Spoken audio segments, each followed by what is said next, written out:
Buongiorno a tutti, ben ritrovati. È giovedì 14 settembre del 2023. Ormai ci siamo, 2 giorni al derby di Milano. Enrico Boiani, ciao. Buongiorno a tutti, ben ritrovati, 2 giorni al derby, 2 secondi al vostro like a questo video, mettetelo, forza, mi raccomando, ci aiuta tanto, iscrivetevi e attivate la campanella per tutte le notifiche.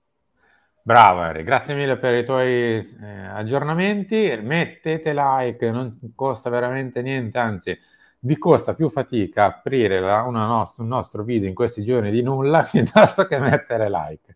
Ah, scherzo a parte. Guardate Grazie, cosa vi dico, se grazie davvero. volete potete aprirlo, mettere like e uscire senza guardarlo, cioè potete anche fare così se Ma preferite, no. dato che non parliamo di niente. Ma no, dai. In realtà oggi c'è qualcosa da dire, perché c'è una lunghissima intervista a Christian Pulisic che presenta il derby, c'è il confronto tra le due squadre, cosa che non è accaduta in questi giorni, e soprattutto c'è il premio Gentleman da commentare, ma anche le parole dei premiati, e quindi Rafa Leao in testa su tutti.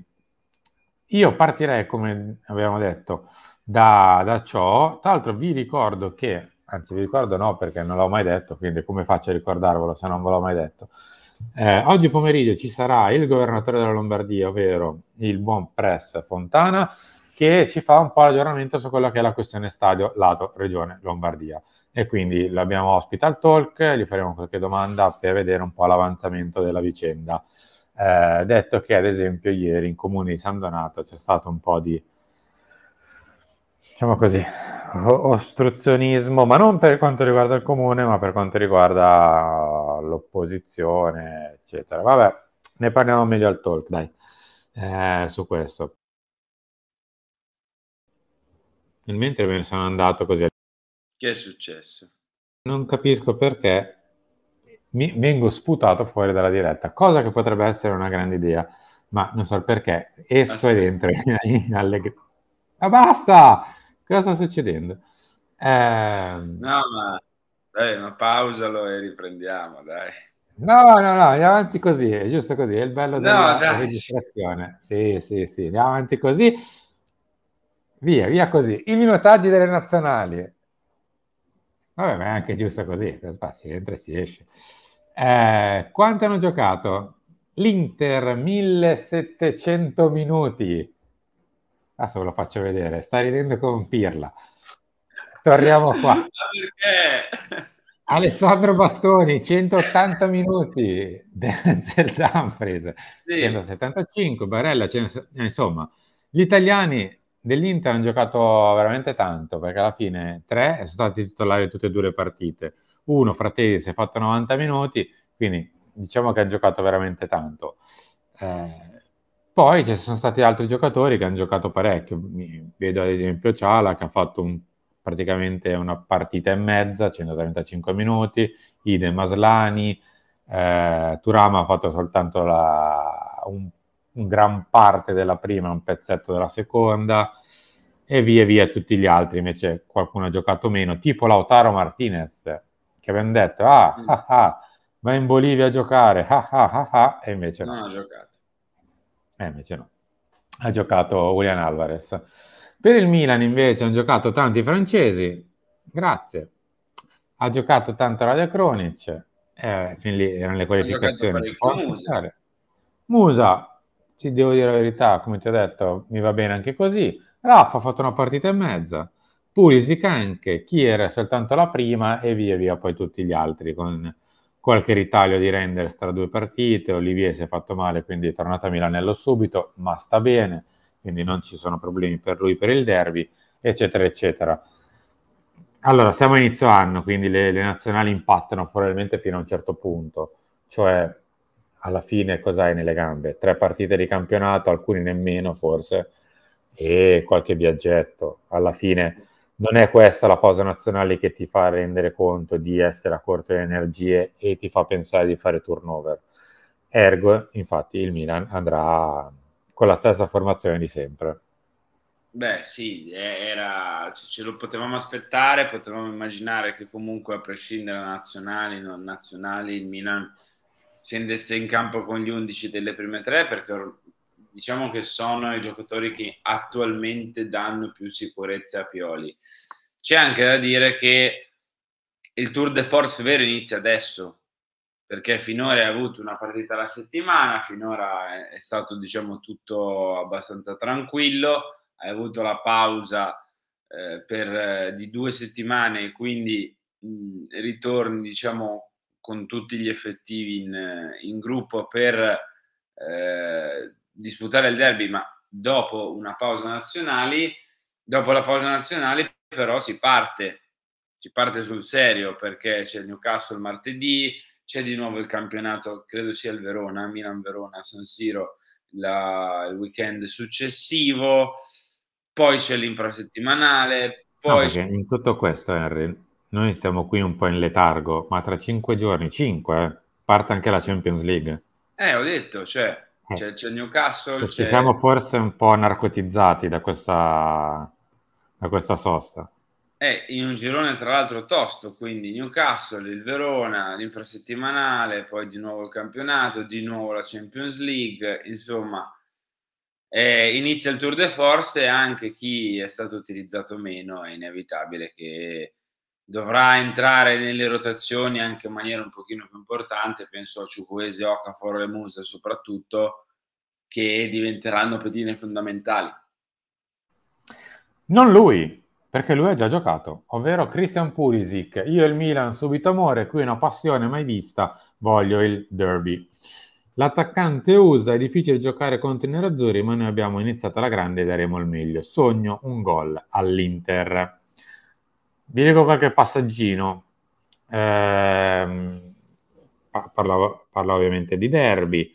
La squadra è forte, è difficile giocarci contro, come dimostra anche la finale di Champions. Se devo scegliere una qualità, dico che sanno difendere molto bene. Con un blocco basso, allo stesso tempo hanno la qualità per fare gol in contropiede. Poi ha detto se San Siro è uno dei più impressionanti, ricordo l'atmosfera arrivando allo stadio con il Chelsea, era incredibile. Il Milan è più forte dell'Inter? Diciamo che l'occasione è perfetta per scoprirlo. Forse un po' presto per scoprire chi è più forte delle due. Sicuramente una zampatina al campionato la dai. Sì, anche capire magari chi è un pochino più in forma, chi è un pochino più a fuoco, chi ha più certezze, insomma, qualche indicazione la darà, come ti dicevo ieri, non tutte le indicazioni, perché ancora la stagione è appena iniziata. Sceglie due compagni su tutti per rispondere all'Inter, ovvero Ruben Loftus-Cheek, è un giocatore fortissimo, lo conosco bene, Reinders ha una grande qualità con la palla, è speciale, per me è top top, un giocatore di primissimo livello. Bravo Christian, tra intenditori, ne capiamo. Questo me lo farei vedere, Harry, ma Direi non di sì, posso. sono due giocatori forti. Il Eh, Milan a centrocampo ha piazzato due colpi importanti. A me piace, incuriosisce molto soprattutto Loftus, che a Loftus. me per me è un giocatore se è fisico e però sa Mm. pure usare i piedi. Per me ha qualcosa in più, proprio come il mio gusto personale. Cioè, non a caso mi piaceva Frank, non a caso avrei voluto, no? Seko Fofana, sono quei giocatori lì. Loftus forse è all'ennesima potenza ed è il motivo per cui mi piace ancora di più. Chiudiamo, poi andiamo sulla parte più calcistica. Com'è l'Italia? La cultura è molto diversa rispetto a Londra, in alcune cose il ritmo è più lento e questa cosa che possa avere il sole ogni giorno mi piace molto. Non ti abituare perché non sarà tutto l'anno così. Però sei vissuto in Italia nella parte Di migliore. base sì, su qui c'è il sole, d'inverno ci possono essere giornate fredde Sì, ma sì, col sì. sole. Sì, sì, Là questo sì, neanche in assolutamente. estate c'era il sole, quindi direi che sono due robe un po' diverse. Gli italiani non parlano così bene inglese, ma sono gentilissimi, mi aiutano sempre, sono molto amichevoli. Questo è. Dove abita? In una zona tra metà Milano e Milanello. Quindi, cari amici di Arese, cari amici di... non lo so, forse siete vicini di casa di Christian Pulisic. Detto ciò, si definisce introverso e quant'altro. Vi leggo velocemente anche quello che riguarda le sue, diciamo così, passioni un po' più extracalcio e soprattutto legate ai compagni, cioè Sì. il più matto è Yasin Adli, non avevamo dubbi, quel ragazzo mi diverte. Ho detto, ma non l'abbiamo preso per essere l'intrattenitore.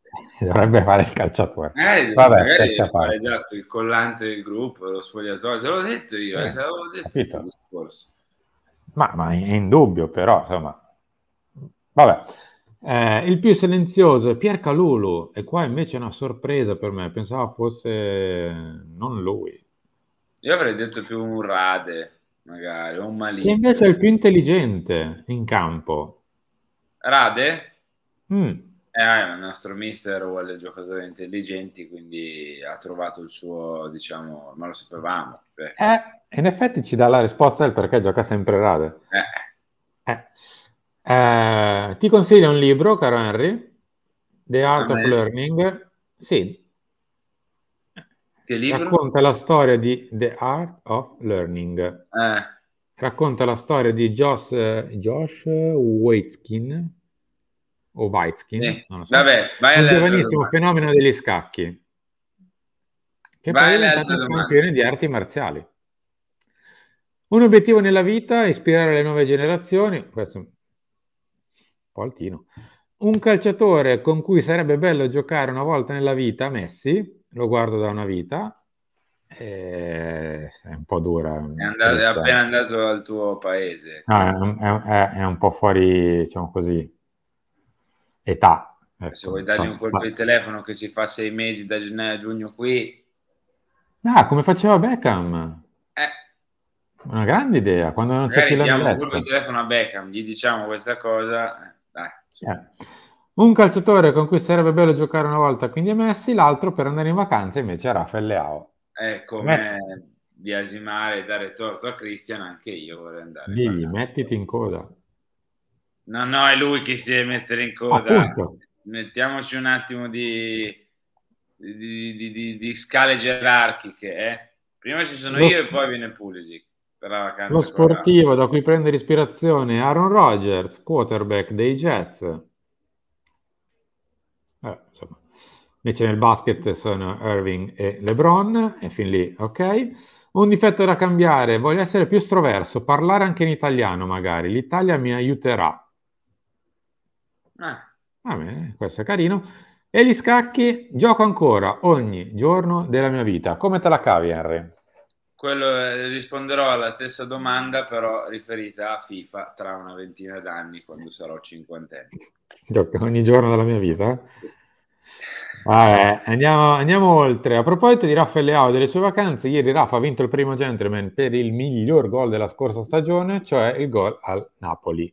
Mm. Siamo tutti carichi per sabato alla 10, è un onore. A proposito di questo, dice a un certo punto, grande responsabilità, perché al Milan questo numero lo hanno indossato grandi giocatori. Era arrivato il momento di prenderlo per far vedere quello che so fare con questo numero addosso. Poi ha fatto così col microfono, ha fatto pum, e è sceso dal palco. Sì, cioè, ma il cambio di mentalità di Rafa l'abbiamo evidenziato già dall'inizio della stagione, Mm. dalle prime interviste, ogni volta ribadisce questa sua volontà, no, di assumersi sempre più responsabilità e di trasmettere certe cose anche agli altri compagni. E dobbiamo solo essere felici. Rafa, ti ho preso in 2 fantacalci su 2, iniziamo anche a mettere più 3. Dai, ne hai già messo uno bello a Roma. Partiamo dal derby, mettiamo un altro più 3, più 4, più 2 con 2 assist, insomma, scegli tu, ma iniziamo anche ad aggiornare sistematicamente il tuo tabellino personale, perché 1-1 dopo 3 partite è ok, ma si può fare sempre meglio. Gli altri due premiati del Gentleman sono Davide Calabria, che ha vinto il Gentleman, quello classico, il vero e proprio premio Gentleman, mentre Malik Chow ha vinto il premio Rivelazione della scorsa stagione, e direi che ci può ampiamente stare. Caro Henry, noi siamo arrivati in chiusura, ci ritroviamo alle 11 con Chiama Milan, ci ritroviamo alle 13 con Lancia, alle 16 col Talk e alle 19 con Filo Rossonero. Insomma, è l'ultimo giorno di sosta, di L'ultimo pausa. talk prima del L'ultimo talk, derby, poi domani iniziano a partire le conferenze stampe degli allenatori, è già la vigilia del derby, insomma, si inizia a scaldarsi un pochino Carlo più Pellegatti, l'aria. insomma. Domani Invece è oggi vera e al propria talk, vigilia. al talk, vediamo l'ultimo aggiornamento prima di un attimo, metterci un attimo in pausa, lasciando spazio al calcio giocato sullo stadio con il presidente Attilio Fontana in collegamento. Henry, grazie, ciao. Grazie a te, grazie a tutti. Scusate per il piccolo inconveniente precedente, per il direttore non ha deciso di tagliare, ma lo rifà, va bene. E ci siamo anche scambiati. Ci siamo scambiati. Il direttore ha deciso di non tagliare quella parte, quindi ci vedrete anche in un po' di retroscena. Mettete like per il retroscena e iscrivetevi. Ciao. Ciao.